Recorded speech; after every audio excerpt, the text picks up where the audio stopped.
से एक मुद्दा है जो आजकल चर्चा में है। तो सबसे पहले आपको क्या लगता है कि जाति जनगणना कराना भारत के लिए आगे बढ़ने का कदम है या ये और पीछे लेकर जाएगा? देखिए, इससे बस डेटा आएगा, सूचना।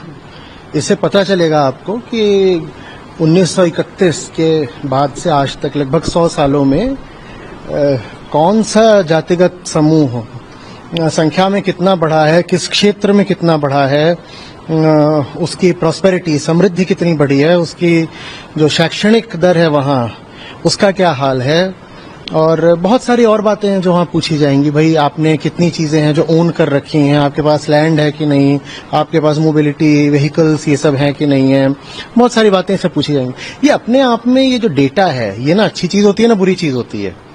डेटा ना तो मिठाई है कि उससे मौज आ जाएगी और ना ही वो चाकू है कि उससे चोट लग जाएगी। ये तो इस पर है कि आप उस डेटा का इस्तेमाल क्या करना चाहते हो।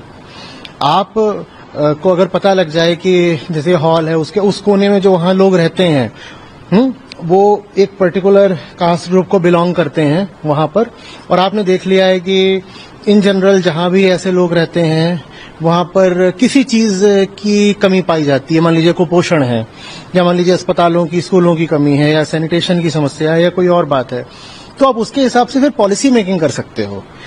जो हमारी सरकारें हैं, केंद्रीय सरकारें, राज्य सरकारें, या जो लोकल गवर्नमेंट्स होती हैं, ये बहुत तरीके की वेलफेयर स्कीम्स चलाती हैं जिसमें डिस्ट्रीब्यूटिव मेजर्स भी होते हैं, एफर्मेटिव मेजर्स भी होते हैं।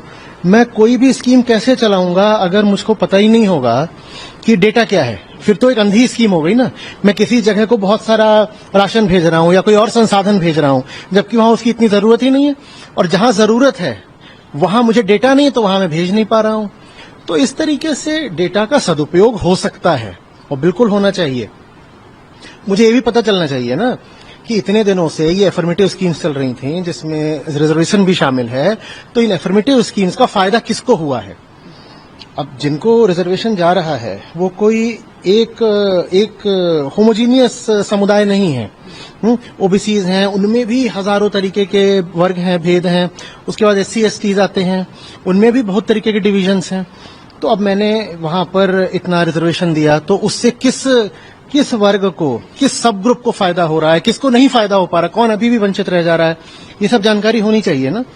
तो अगर डेटा का इस्तेमाल ये सब जानकारी पा करके उसका सही इस्तेमाल करने के लिए, सार्थक इस्तेमाल करने के लिए हो रहा है ताकि जनता की भलाई हो सके, तब तो इस डेटा में कोई बुराई नहीं है। लेकिन हाँ, आप उस डेटा का इस्तेमाल ये करो कि मुझे पता चल गया है कि ये बहुत सारे लोग हैं और ये उस वर्ग या उस जाति के हैं या उपजाति के हैं और वो वहां पे कॉन्सेंट्रेटेड हैं, तो वहां की सीट पर अब मैं वो वाला उम्मीदवार खड़ा करूंगा।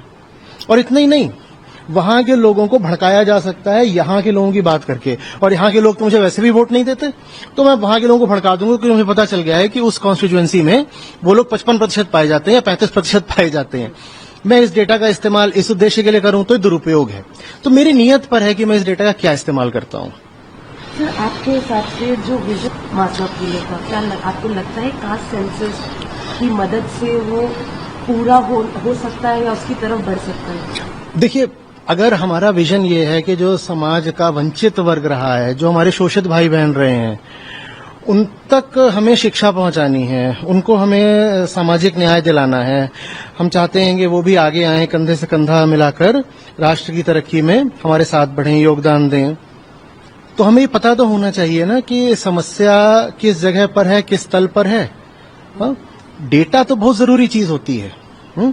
आपके लिए जो भी चीज जरूरी होती है आप उसके बारे में डेटा इकट्ठा करना चाहते हो कि नहीं।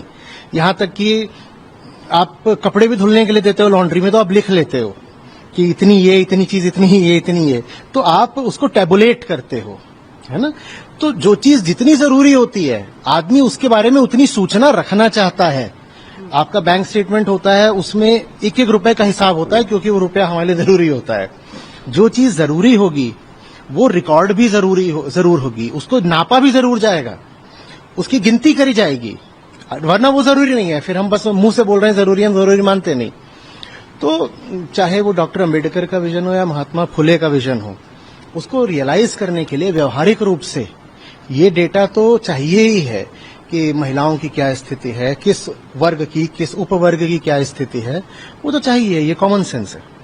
सर, जब से कास्ट सेंसस का जाति दो गुटों में बट गया है, एक बोलता है कि जाति जनगणना समाज को डिवाइड करेगा और दूसरा कह रहा है कि ये जस्टिस न्याय के लिए बहुत जरूरी है। आपको क्या लगता है? देखिए, अगर एक लिविंग रियलिटी है तो हमें उसको गिनना भी पड़ेगा ना। या तो जातिगत भेदभाव भारतीय समाज से मिट गया होता, तो उसके बाद अगर कोई जाकर गड़े मुर्दे उखाड़ता कि जाति से कोई चीज है तो है नहीं, बिल्कुल न तो कोई जाति के आधार पर अपने आप को आइडेंटिफाई करता है, न जाति के आधार पर दूसरे से भेदभाव करता है, ऐसी कोई चीज है ही नहीं। तब अगर ये बात होती कि आप क्यों कर रहे हो कास्ट सेंसस, तो हम कहते हैं कि फिजूल का खर्चा है, ये बिल्कुल बेकार की बात है। पर कास्ट अभी भी भारतीय समाज में एक लिविंग रियलिटी है, तो जो चीज सचमुच है, एक फैक्ट है ग्राउंड पर, उसको जानना तो पड़ेगा ना, नहीं तो हम असलियत से बस आंखें चुरा रहे हैं। भाई, एक चीज है जो समाज में व्याप्त है, वो किस हद तक व्याप्त है, किन लोगों में व्याप्त है, कहां बढ़ रही है, कहां घट रही है, अलग अलग वर्गों समूहों का हाल क्या है, ये मुझे जानना पड़ेगा। क्योंकि कास्ट मिट नहीं गई है, वो अभी भी सांस ले रही है, धड़क ले रही है, उसमें अभी बहुत जान बाकी है। तो ये कहना कि कास्ट गिनने से कास्ट आइडेंटिफिकेशन बढ़ जाएगा, ये गलत बात है। क्योंकि कास्ट आइडेंटिफिकेशन है, पहले से है, इसलिए हमें कास्ट गिननी पड़ रही है। जिस दिन कास्ट आइडेंटिफिकेशन, कास्ट आइडेंटिटी और कास्ट बेस्ड पूर्वाग्रह, प्रेजुडिसेस मिट गए, उस दिन कास्ट सेंसस जैसी चीज की कोई जरूरत नहीं बचेगी और उस दिन हमें रोक देना चाहिए कि इसका करना क्या है, करना क्या है। तरीके से इंश्योर किया जाएगा फिर सर? पूरी कोशिश कर तो रहे हैं, पूरा जो हमारा गीता का कार्यक्रम है शैक्षणिक, वो इसीलिए तो है। आज भी यहाँ आया तो मैंने बात यही करी कि ये सब जो शोषण हुआ है और भेदभाव हुआ है, ये सब हुआ तो धर्म के नाम पर ही है ना। तो इसको खत्म भी वहीं जाकर करना पड़ेगा जहां से शुरू हुआ है। जब तक धर्म का साफ सुथरा उठाने वाला सत्य लोगों के सामने नहीं आएगा, तब तक धर्म के नाम पर जो कचड़ा फैला हुआ है, वो कचड़ा कुछ जान रखेगा और लोगों की जिंदगी खराब करता चलेगा। तो ये सब गंदगी धर्म के नाम पर हुई है और सफाई भी आकर के धर्म ही करेगा।